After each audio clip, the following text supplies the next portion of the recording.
Hi viewers, இன்னைக்கான எபிசோடில் என்ன நடக்க போகுதுன்னு சொல்லிட்டு பார்க்கலாம். வீடியோக்குள்ளே போகிறதுக்கு முன்னாடி நம்ம சேனலை லைக் அண்ட் சப்ஸ்கிரைப் பண்ணிவிட்டு கொஞ்சம் சப்போர்ட் பண்ணுங்கள்.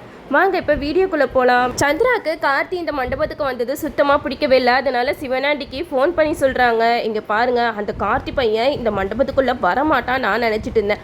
ஆனால் ரேவதி கார்த்தி இருந்தால் தான் நான் கல்யாணம் பண்ணிப்பேன் அப்படின்னு சொல்லிட்டு கார்த்தியவே கூட்டிகிட்டு வந்துட்டா. அது மட்டும் இல்லாமல் கார்த்தி இந்த மண்டபத்தில் இருந்தால் கண்டிப்பாக இந்த கல்யாணத்தை நிப்பாட்டுறதுக்கு ஏதாவது ஒன்று பண்ணிக்கிட்டே இருப்பான். அதனால் இந்த கார்த்தி இங்கே இருக்கவே கூடாது, அதுக்கு நீங்கள் தான் ஏதாச்சும் பண்ணணும் அப்படிங்கிற மாதிரி சொல்ல, அதுக்கு சிவனாண்டி சந்திரா கிட்ட ஒரு ஐடியா சொல்கிறாங்க. சந்திரா, பேசாமல் இந்த முருகனை நம்ம போட்டு தள்ளிட்டு அந்த பழியை கார்த்தி மேலே போட்டுட்டா கரெக்டாக கார்த்தியை அதிகாரிங்களாம் வந்து கைது பண்ணிட்டு போயிடுவாங்க. இந்த கல்யாணத்தை நிப்பாட்டுறதுக்கு யாருமே இருக்க மாட்டாங்கல்ல அப்படிங்கிற மாதிரி சொல்ல, இது கேட்ட சந்திரா சொல்கிறாங்க, நீங்கள் சொல்கிற ஐடியாவும் கரெக்டாக தான் இருக்குது. சீக்கிரமாக முருகனோட கதையை முடிச்சுட்டு அந்த பழியை கார்த்தி மேலே போச்சுங்க அப்படிங்கிற மாதிரி சொல்ல, இதை கேட்டதுமே முருகனுக்கா அப்படியே ஆடி போயிட்டாங்க.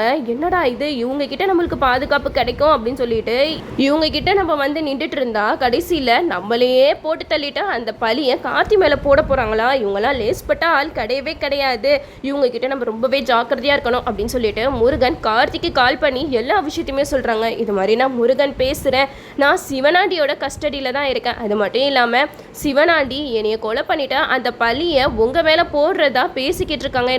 எனக்கு ரொம்பவே பயமாக இருக்குது சார் அப்படிங்கிற மாதிரி சொல்ல, இதை கேட்ட கார்த்தி சொல்கிறாங்க, சரி முருகன், இப்போ நீங்கள் எங்கே இருக்கீங்க அப்படிங்கிற மாதிரி கேட்கும்போது சிவனாண்டி என்னைய ஒரு குடோனில் தான் அடைச்சி வச்சிருக்கான் அப்படிங்கிற மாதிரி எல்லா விஷயத்தையுமே சொல்லிடுறாங்க.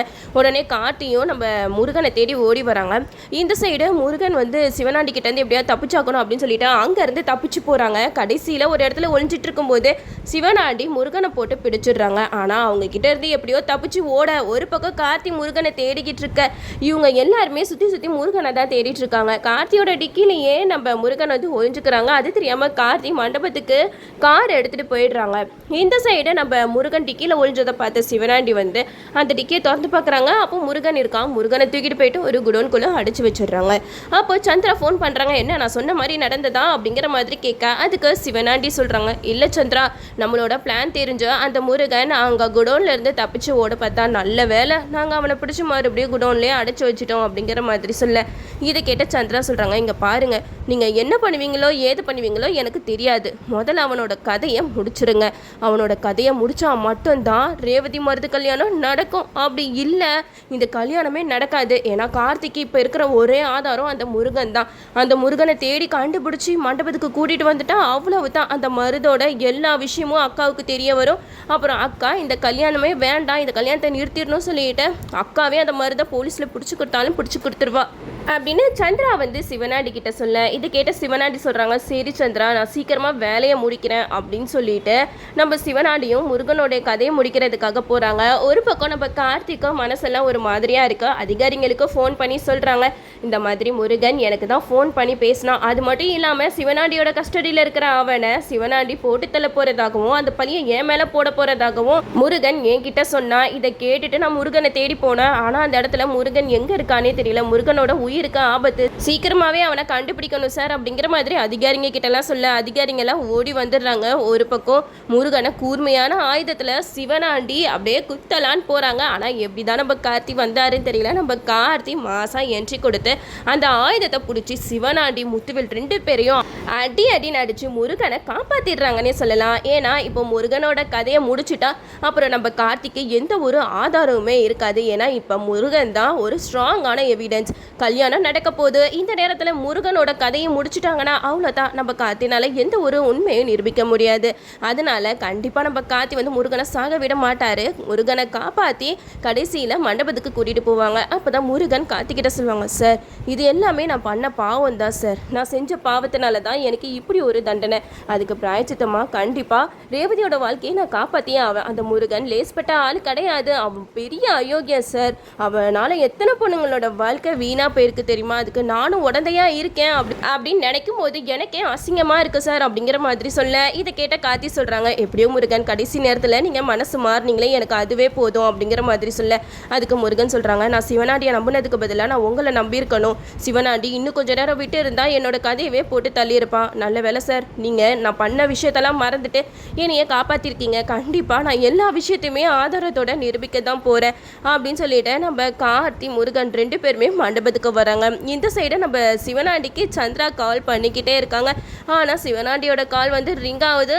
ஆனால் சிவனாண்டியால் எடுக்க முடியல. கார்த்திக்கிட்ட செம்மையாக அடி வாங்கிட்டு மயக்கத்தில் கிடக்குறாங்க. ஒரு பக்கம் இதெல்லாம் பார்த்துட்டு நம்ம சந்திராவுக்கு என்ன பண்ணுறதுனே தெரியல. என்னது இது, நம்ம கால் பண்ண எதுக்கு சிவனாண்டி எடுக்கவே மாட்டேங்கிறாரு அப்படின்னு சொல்லிட்டு பயங்கர டென்ஷனில் இருக்க. ஒரு பக்கம் சாம்புஸ்வரி சந்திரா கிட்ட சொல்கிறாங்க, என்ன சந்திரா கல்யாணம் நடக்க போது இந்த நேரத்தில் நீ எதுக்கு இப்படி இருக்கா அப்படிங்கிற மாதிரி கேட்க. உடனே சந்திரா வந்து இல்லைக்கா இந்த கல்யாணம் நடக்குமோ நடக்காதோன்ற பதட்டத்தில் இருக்கேன், வேற ஒன்றும் இல்லை அப்படின்னு சொல்லிட்டு சமாளிச்சிடுறாங்க. ஒரு பக்கம் நம்ம சந்திரா வந்து சிவனாண்டிக்கு என்னாச்சோ ஏதாச்சும் சொல்லிட்டு பயத்தில் அங்கே குடோனுக்கு தேடி போகிறாங்க. அங்கே போனால் முருகனை காணா. நம்ம சிவனாண்டி முத்துவேல் 2 பேருமே மயக்கத்தில் இருக்காங்க. அப்போ நம்ம சந்திரா சிவனாண்டியை எழுப்புறாங்க. அவங்களால எந்திரிக்கவே முடியல. தண்ணியெல்லாம் ஊற்றி எழுப்புறாங்க. அப்போ சிவனாண்டி எந்திரிடுறாங்க. சந்திரா கிட்ட சொல்கிறாங்க, சந்திரா இந்த வாட்டியும் அந்த காத்தி நம்ம பிளான் எல்லாம் சொதப்பிட்டான் அப்படிங்கிற மாதிரி சொல்லி இதை கிட்ட சந்திராவுக்கு செம்ம டென்ஷன் ஆகுது. என்னங்க சொல்கிறீங்க, எவ்வளோ கஷ்டப்பட்டு முருகனை பிடிச்சி வச்சுருந்தீங்க, அவன் கதையை முடிச்சிடலாம், கார்த்தி மேலே அந்த பள்ளியை போட்டலாம் நம்ம நினச்சிட்டு இருந்தா, இப்போ என்னன்னா நீங்கள் இப்படி சொல்கிறீங்க அப்படிங்கிற மாதிரி கேட்க. அப்போ சிவனாண்டி சொல்கிறாங்க, நான் கதையை முடிக்கலான்னு போகிறப்ப கரெக்டாக வந்து அந்த முருகனை அந்த கார்த்தி காப்பாற்றிட்டு கூட்டிகிட்டு போயிட்டான். போச்சு இந்நேரம் அந்த முருகனை போலீஸ்கிட்ட ஒப்படைச்சிருப்பான். எல்லா உண்மையும் வெளியில் வரப்போகுது, ரேவதி மருது கல்யாணம் நடந்த மாதிரி தான் அப்படின்னு சொல்லிட்டு சிவனாண்டி சொல்ல. இதை கேட்ட சந்திராவுக்கு சமக்கவும் வருது. கொஞ்சம் வாயை மூடிட்டு இருக்கீங்களா, உங்களுக்குலாம் ஒரு வேலையை உருப்படியாக செய்ய முடியாதுல்ல அப்படின்னு சொல்லிட்டு கோவத்தில் போகிறாங்க. போச்சு என்ன நடக்க போதோ ஏது நடக்க போதோ அப்படின்னு சொல்லிட்டு சந்திரா ஒரே பரபரப்பாக போய்கிட்டு இருக்காங்க. இன்னொரு பக்கம் நம்ம கார்த்தி அதிகாரிகளோட முருகனை கூப்பிட்டு மண்டபத்துக்கு வராங்க. இன்னொரு பக்கம் கல்யாணத்துக்கான நேரமும் நெருங்கிடுச்சு. நம்ம ரேவதி கழுத்தில் மருது தாலி கட்ட போகிறோம் அப்படின்னு சொல்லிட்டு ரொம்ப சந்தோஷத்தில் இருக்க. இந்த சைடு நம்ம கார்த்திக்கிட்ட அந்த அதிகாரிங்களாம் சொல்கிறாங்க, கார்த்தி இப்போ நம்ம கரெக்டாக போய் சாம்புஸ்வரி மேடம் கிட்ட எல்லா விஷயத்தையுமே சொன்னால் அவங்க நம்புவாங்கல்ல அப்படிங்கிற மாதிரி கேட்க. அதுக்கு முருகன் சொல்கிறாங்க, ஏன் சார் நம்ப மாட்டாங்க, நான் சொல்கிறேன் சார், எல்லா எவிடன்ஸுமே என்கிட்ட இருக்குது, அந்த அயோக்கியனை கண்டிப்பாக நான் பிடிச்சி கொடுக்காம விட மாட்டேன். நாங்களாம் இப்படி ஒரு தப்பு பண்ணுறதுக்கு காரணமாக இருந்த அந்த மருதுவை நீங்களாம் சும்மாவே விடக்கூடாது, கண்டிப்பாக ஏதாவது ஒரு தண்டனை வாங்கியே தரணும் அப்படிங்கிற மாதிரி முருகன் சொல்ல.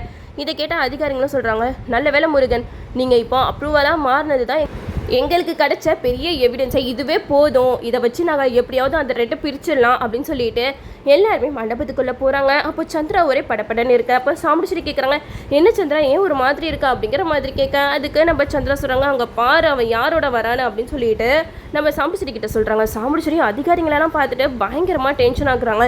இவனுக்கு வேற வேலையே இல்லையா, எப்போ பாரு என்னை சீன்றதை இவனுக்கு வேலையாக போயிடுச்சு, கடைசி நேரத்தில் இவன் இப்படி வந்து நிற்பான்னு எனக்கு நல்லாவே தெரியும் அப்படின்னு சொல்லிட்டு நம்ம சாம்புஸ்வரி வந்து சந்திரா கிட்ட சொல்ல. அதுக்கு சந்திரா சொல்கிறாங்க, போச்சிக்கா மருது ரேவதி கல்யாணம் நடந்த மாதிரி தான் அப்படிங்கிற மாதிரி சொல்ல. அதுக்கு சாம்புஸ்வரி சொல்கிறாங்க, இப்போ என்ன சந்திரா பண்ணுறது அப்படின்னு சொல்லிட்டு யோசிச்சுட்டு இருக்கும் போதே அதிகாரி வந்து சாம்புஸ்வரி கிட்ட பேச ஆரம்பிக்கிறாங்க.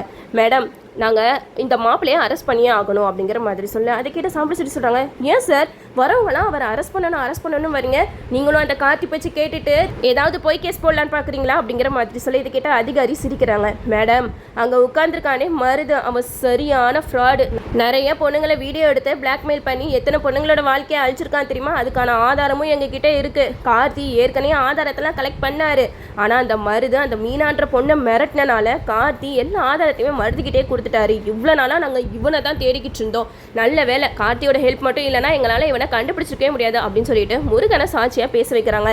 அப்போ முருகன் சொல்கிறாங்க, மேடம் ரேவதியை ஆக்சிடென்ட் பண்ணது எல்லாமே நான் தான் அப்படின்னு சொல்லிட்டு முருகன் எல்லா விஷயத்தையுமே சொல்ல ஆரம்பிக்கிறாங்க. ரேவதி அன்னைக்கு துணிக்கடையில் நான் கேமரா வச்சதை பார்த்துட்டாங்க, அவங்க எங்கே உண்மையை வெளியில் சொல்லிடுவாங்கன்னு சொல்லிட்டு அவங்க கதையை முடிக்கிறதுக்காக தான் நான் அவங்கள கார் ஏற்றி கொல்ல பார்த்தேன், அதுவும் இந்த மருந்து கொடுத்த ஐடியா தான் அப்படின்னு சொல்லிட்டு எல்லா விஷயத்தையுமே புட்டு வைக்கிறாங்க. அப்போ தான் ரேவதிக்கு எல்லா விஷயமும் தெரிய வருது. சாம்புஸ்வரி கிட்ட கேட்குறாங்க, எனக்கு அப்போவே தெரியுமா நீங்கள் இவ்வளோ அவசரமாக கல்யாணம் பண்ணுறீங்கன்னா இதுக்கு முன்னாடி ஏதோ ஒரு விஷயம் இருக்கும், ஒழுங்காக உண்மையை சொல்லுங்கள் அப்படின்னு சொல்லிட்டு கேட்க. அப்போ ராஜராஜன் சொல்கிறாங்க, நான் சொல்கிறேன் ரேவதி, உனக்கு ஒரு ஆக்சிடெண்ட்டில் நீ பழசெல்லாம் மறந்துட்டம்மா, உனக்கு ஏற்கனவே கல்யாணம் ஆயிடுச்சு, அது மட்டும் இல்லாமல் உன்னோட புருஷன் யார் தெரியுமா, அதோ நிற்கிறாரே கார்த்தி, இவர் தான் உன்னோட புருஷன் அப்படின்னு சொல்லிட்டு ராஜராஜன் ரேவதி கிட்ட எல்லா விஷயத்தையுமே சொல்கிறாங்க. இதெல்லாம் கேட்டுட்டு ரேவதிக்கு தலை சுத்துற மாதிரி ஆயிடுச்சு. அப்போ சாம்புஸ்வரி சொல்கிறாங்க, எதுக்கு நீங்கள் தேவையில்லாததெல்லாம் பேசிக்கிட்டு இருக்கீங்க அப்படிங்கிற மாதிரி சொல்ல. அப்போ ரேவதி சாம்புஸ்வரி கிட்ட சொல்கிறாங்க, அம்மா கொஞ்சம் நிப்பாட்டுறீங்களா, என்னோட வாழ்க்கையை கெடுக்கிறதுக்கு நீங்களே இப்படிலாம் பண்ணுவீங்க நான் கொஞ்சம் கூட எதிர்பார்க்கவே இல்லை. எனக்கு ஒரு டவுட் இருந்துக்கிட்டே தான் இருந்துச்சு, எனக்குள்ளே ஏதோ ஒரு விஷயம் ஓடிக்கிட்டே இருந்துச்சு, ஆனால் எனக்கு பின்னாடி இவ்வளோ பெரிய விஷயம் நடந்திருக்கோன்னு எனக்கு கொஞ்சம் கூட தெரியாமல் போயிடுச்சு. இப்படி ஒரு அயோக்கியனை எனக்கு கல்யாணம் பண்ணி வச்சு நீங்கள் என்னம்மா சந்தோஷத்தை கண்டீங்க அப்படிங்கிற மாதிரி கேட்க. இது கேட்டதுமே சாம்புஸ்வரிக்கு அப்படியே மனசு உடஞ்சு போயிடுச்சுன்னே சொல்லலாம். அங்கே இருக்கிற அதிகாரிங்களா, மேடம் அதை நாங்கள் ஆதாரத்தை காமிச்சிட்டோம்ல, இப்போ எங்கள் வேலையை பார்க்க விடுங்க, நாங்கள் மருதான் அரெஸ்ட் பண்ணியே ஆகணும், இவனை மட்டும் விட்டு வச்சா கண்டிப்பாக நிறைய பெண்களோட வாழ்க்கை இவனால சீரழிஞ்சு போகும், அதனால நாங்கள் இவனை அரெஸ்ட் பண்ணி தான் ஆகணும் அப்படின்னு சொல்லிட்டு மருதான் அரெஸ்ட் பண்ணுறாங்க. ஒரு வழியாக நம்ம ரேவதிக்கு கார்த்தி தான் தன்னோட புருஷன் அப்படிங்கிற விஷயமும் தெரிய வரப்போது. நம்மளும் வெயிட் பண்ணி பார்ப்போம். ஓகே வீவர்ஸ், என்னோட ரிவ்யூ உங்களுக்கு பிடிச்சிருந்தா லைக் பண்ணுங்கள், மறக்காமல் நம்ம சேனலை சப்ஸ்கிரைப் பண்ணிடுங்க.